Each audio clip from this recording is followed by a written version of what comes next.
Hello everyone, nagbabalik ulit Suktik TV. Meron tayo dito gagawin guys na remote control guys. Guys oh. Ito pala pagka inano mo sa sa camera, dapat magbiblink yung LED diyan na infrared at tawag pala diyan. Yan guys, buksan ko na. Tanggalin ko muna to para makita yung problema ko, anong problema. Bago raw yung battery nilagay dito, kaso hindi ito gumagana. Sabi nung nagpagawa sa akin. Yan guys, nakita ko na agad ang problema. Yung dito, yan. Ito yung infrared LED.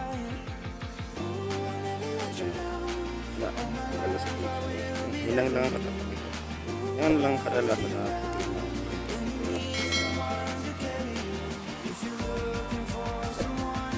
kaplak yung pinakabit ko na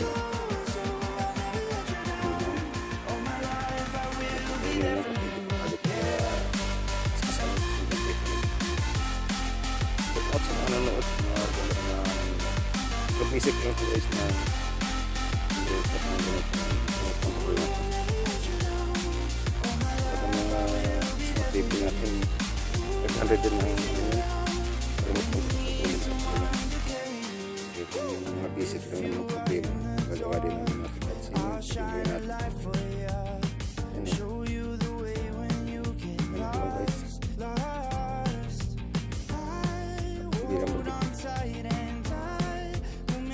napaklap lang yung siguro napagsak lang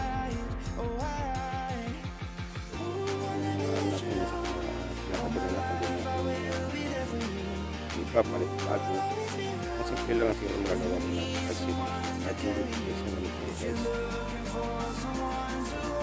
pala ito masama sa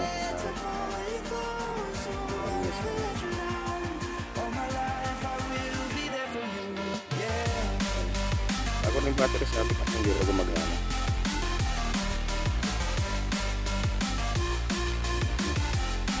Ito yung problema.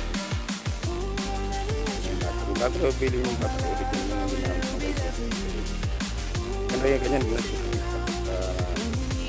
kasi yung mga imitation ito tubig niya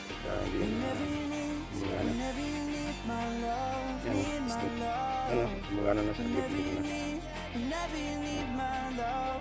Yan lang pagtitesting natin, hindi gumagana. Hindi siya pag hindi gumagana, hindi na-clear na gumagana.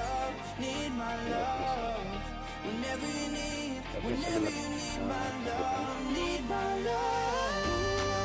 yun lang. May pala ito pa guys, yung